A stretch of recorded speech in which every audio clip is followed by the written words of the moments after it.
So we're actually in the Center for Self Enhancement. That most recently, my name got added to it. So it's actually the Tony Hopson Senior Center for Self Enhancement. Tony Hopson is passion personified.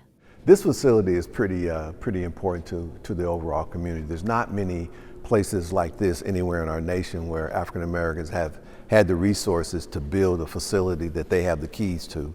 More than 40 years ago, back in 1981, he founded Self Enhancement Inc., or SEI.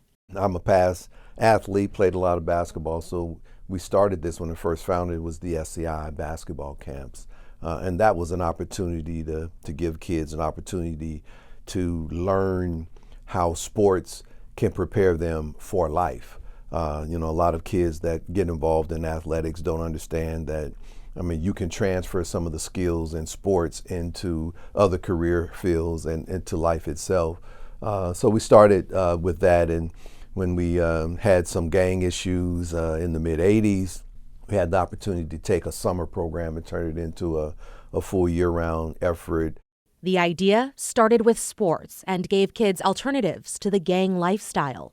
Hopson says SEI, now headquartered in North Portland, offers 400 different services. And year to date, the nonprofit says it's served more than 100,000 young people and families, leaning into a holistic approach, helping with food, shelter, whatever's needed. Yeah, in fact, we have literally paid for college.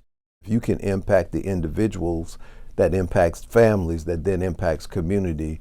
And Hopson says what they've done to support community has worked. According to the nonprofit, 98% of SEI youth graduate from high school. In fact, in 2011 at Jefferson High, Hopson says they went all in. And moved them from a 53% graduation rate to a 93% graduation rate. That's moving from making a difference with a few kids to making the difference for the entire school. What would it look like if Portland or Oregon could have the highest graduation rate for African American students in the nation? Adding to his legacy, his efforts to rebuild Portland's Black community, pushed out by gentrification in the Albina neighborhood. Anywhere from 20 to 40,000 African Americans that lived in the Albina area that are no longer here. That's why Phil Knight's historic pledge to invest $400 million to support Black Portlanders in the neighborhood is so important.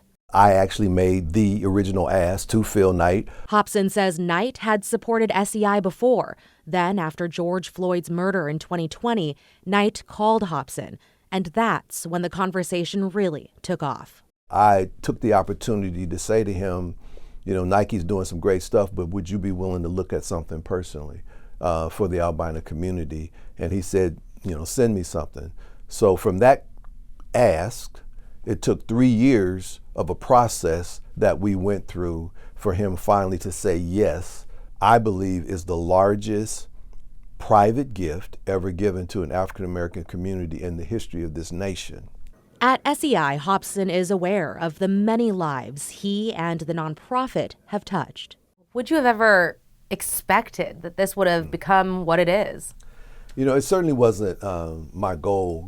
Growing up in Portland and having a community that supported me as a youngster and as a young athlete, it was always my goal to somehow give back and impact the same community that supported me. But no, I can't say that I ever dreamed up what SEI is today. That all came step by step, block by block, situation by situation, circumstance by circumstance.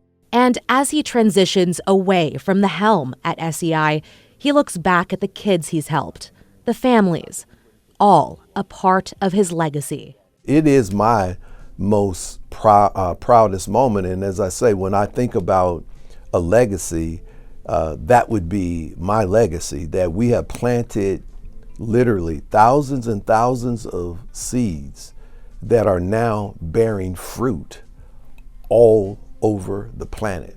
And there could be no greater and satisfying legacy for me than that. Tony Hopson, Oregon History Maker of the Year.